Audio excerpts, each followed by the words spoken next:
I'll turn it a bit. Hi, everybody. It's great to be here on this spectacular Arizona day. I first want to thank Reverend Clyde Bowen, Reverend C.T. Wright, their wives, Johnny and Mary, Mona for being such a great MC, Farhana and Raphael, all of the people who have put together this amazing event, planning it, organizing something to celebrate the signing of the Emancipation Proclamation.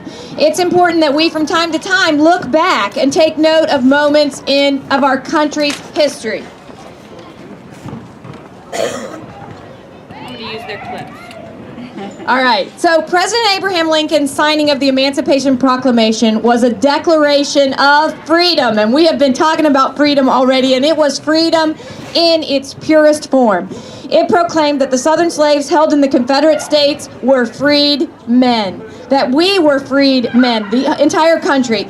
Following the Battle of Antietam in September of 1862, President Lincoln called on the revolted Confederate States to return to the Union before the next year, otherwise their slaves would be declared free.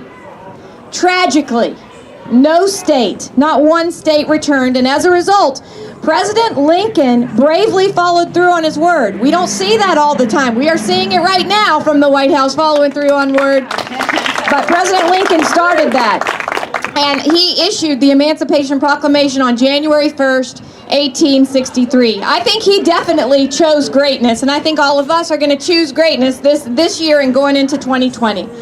2 months before the Civil War ended in February of 1865, I love how they said in the year of our Lord, 1865, so I'm going to add that in.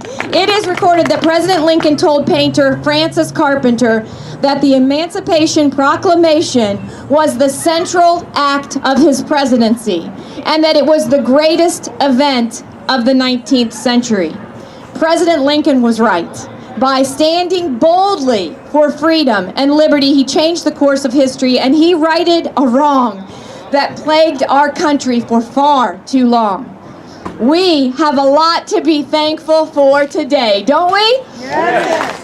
I can tell you, I am thankful for President Lincoln, his leadership, his wisdom, his courage, all of those things, his love of our Constitution, and his desire to make sure that every person was treated with equality, and it was for all men. It makes him truly one of our greatest presidents.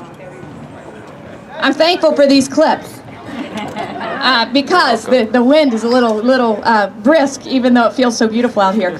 I'm thankful for the United States of America. Yes, you are too.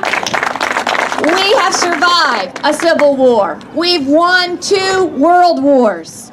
We have defeated slavery. We've toppled tyrants. We've liberated oppressed countries, and through it all, we have preserved our union. I'm thankful for the great state of Arizona. I'm thankful for this blue sky. I'm thankful for this wonderful sun that is beating down upon us, because it is a place that we are blessed to live in and to call home. Arizonans, everybody here and probably everybody you know, we are fiercely patriotic and fiercely independent. We love our country's Constitution, and we will defend it against all enemies, foreign and domestic. Now, I am thankful for the Republican Party. I am thankful for the party that stands up for all Americans, and that is the grand old party, the Republican Party. We stand up for all Americans, regardless of race, regardless of religion, regardless of gender, regardless of economic status. Our party will never stop defending the innocent and protecting the lives of the unborn. Never. And this Republican Party will also always put the American worker first. I'm also very, very thankful for my family, because I couldn't be here doing these things if it weren't for my family. My husband, Mike, our kids, Katie and Cameron, their support and their love keep me going every single day and keep me focused on what's important in life. I'm thankful for all of you. I'm thankful for each and every one of you sitting out there today. In my original speech, it says weathering the cold, but weathering the sun, because you love our country, you love our state, and most of all, you love freedom, just like I love freedom. Never, never, never lose that love. Together, we can be positive influences in our community. Oh, that's my dog. Don't worry. She just makes honking noises. She's fine. She's not a duck or anything. She's an old dog. And I have her here because I have to leave after. That's why I'm going early. I'm going to speak at the Lincoln Day dinner tonight in Lake Havasu. So I'm going to be burning up the highway to get to Havasu.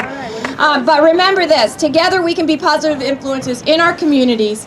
And each of us individually plays a role in ensuring that our union and our freedom are preserved for the next generation. So I thank you for giving me an opportunity to be here with you today. May God bless you, may God bless Arizona, and may God bless the United States of America. Thank you.